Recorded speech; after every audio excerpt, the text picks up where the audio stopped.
تو ایک مرتبہ چھپ کر چاہا کہ کسی طرح گھوڑے پہ بیٹھے تھے نا، کسی طرح دونوں پیروں کے درمیان کسی طرح گھوڑے پہ لگی ہوئی چیزوں کے ذریعے سے یہ تیر آنکھ سے علیحدہ کریں کہ سر پہ گرز آ کے لگا، اور جب گرز لگا تو پھر گھوڑے پہ بیٹھا نہیں گیا، اور آپ گھوڑے سے زمین کی طرف آ گئے اور یہ کہتے ہوئے آئے مولا میرا سلام آخر کا ہوگا۔ اور جیسے ہی مولا عباس کے کان میں عباس کی آخری آواز آئی تو حضرت نے اپنی کمر پکڑ لی اور فرمایا عباس اب میری کمر ٹوٹ گئی، الان ان کا سرازاری عباس اب میری کمر ٹوٹ گئی، وقلت حیلتی۔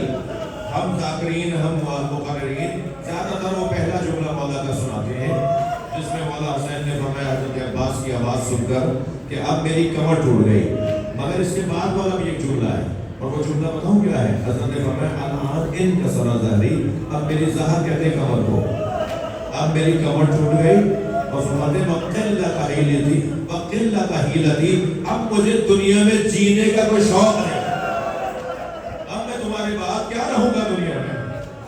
اجرکم اللہ، اجرکم اللہ، آنکھوں میں آنسو آ گئے۔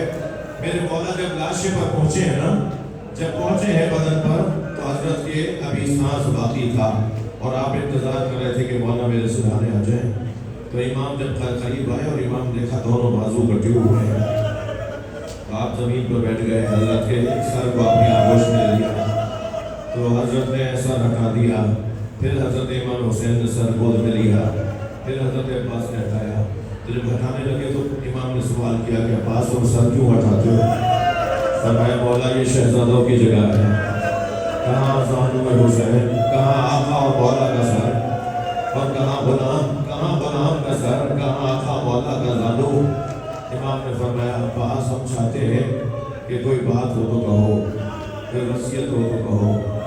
کہ مولا میری ایک آنکھ میں تیر لگ گیا، ایک آنکھ میں خون آ گیا، مجھے آپ کا چہرہ کا نور نظر نہیں آ رہا، میرے ہاتھ ہوتے تو میں زحمت نہ دیتا، مولا میری آنکھ کا خون صاف کر دے، میں آپ کی زیارت کرنا چاہتا ہوں۔ امام نے ابا کے دامن سے آنکھ کا خون صاف کیا۔ حضرت عباس نے بس آخری جملے، حضرت عباس نے مولا حسین کے چہرے کی زیارت کی اور فرمایا مولا میری وصیت یہ ہے میرا لاشا خیمے نہ لے جائے، مجھے یہیں چھوڑ دیجیے گا، جب میری روح پر برس کر جائے تو مجھے یہیں چھوڑ دے۔ یہاں ایک بزرگ عالم پورے بر صغیر ہندوستان، پاکستان، بنگلہ دیش، اس پورے ہمارے خطے کا سب سے بڑا عالم جو اس صدی کا گزرا ہے وہ علامہ علی نقوی نفسر گزرے ہیں۔ وہ فرماتے ہیں کہ یہ وصیت جو حضرت نے فرمائی نا میرے لاشا خیمے نہ لے جائیے گا، اس کا ایک بڑا سبب یہ تھا جس کی کمر ٹوٹ گئی ہے، وہ کیسے لاشا اٹھائے گا؟ عباس جیسا طویل القامت، حضرت عباس کا بدن بہت طویل تھا، طویل القامت بدن تھا آپ کا، قوی ہیکل کا بدن تھا آپ کا، تو حضرت نے فرمایا میرا لاشا خیمے نہ لے جائیے گا۔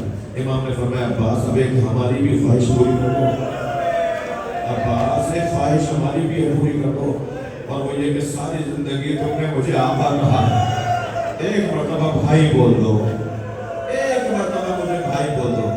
یہاں حضرت عباس نے اخی کہہ کے پکارا، وہاں حضرت کی روح پرواز کر گئی۔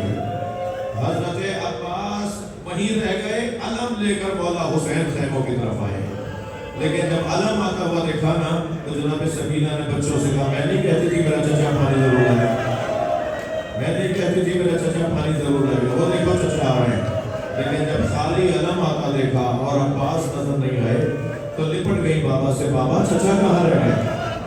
فرمایا سکینہ اب عباس کا انتظار نہ کرو، عباس نے نہر کو بسا لیا ہے، عباس ہمیشہ نہر کے کنارے رہیں گے۔ آخری جملہ سن لیجیے عزیزانو، 36 سال تک حضرت عباس نے کربلا کا انتظار کیا ہے۔ بچپن سے ماں گودی میں لوریاں سناتے ہوئے کہتی تھی تمہارے بابا نے مجھ سے شادی اس لیے کی تھی کہ اللہ مجھے ایک شجاع بیٹا عطا کرے جو کربلا میں حسین کے نام آئے۔ جو 36 سال تک کربلا سنتے رہے، جب کربلا میں آئے تو امام حسین نے لڑنے کی اجازت دے دی۔ امام نے فرمایا عباس تلوار مجھے دے دو، جاؤ بچوں کے لیے پانی لے آؤ۔ حضرت عباس کو لڑنے کی اجازت مولا حسین نے نہیں دی اور حضرت عباس کربلا میں شہید ہو گئے۔ یہ کٹے ہوئے سروں کا قافلہ، اسیر بیویوں کا قافلہ جب کوفہ سے شام آیا ہے نا، بس آخری جملے اٹھے ہوئے تھے تو ایک خلافہ شناس نے سروں کو دیکھ کر ان کی شخصیتوں کے احوال بتانا شروع کیے.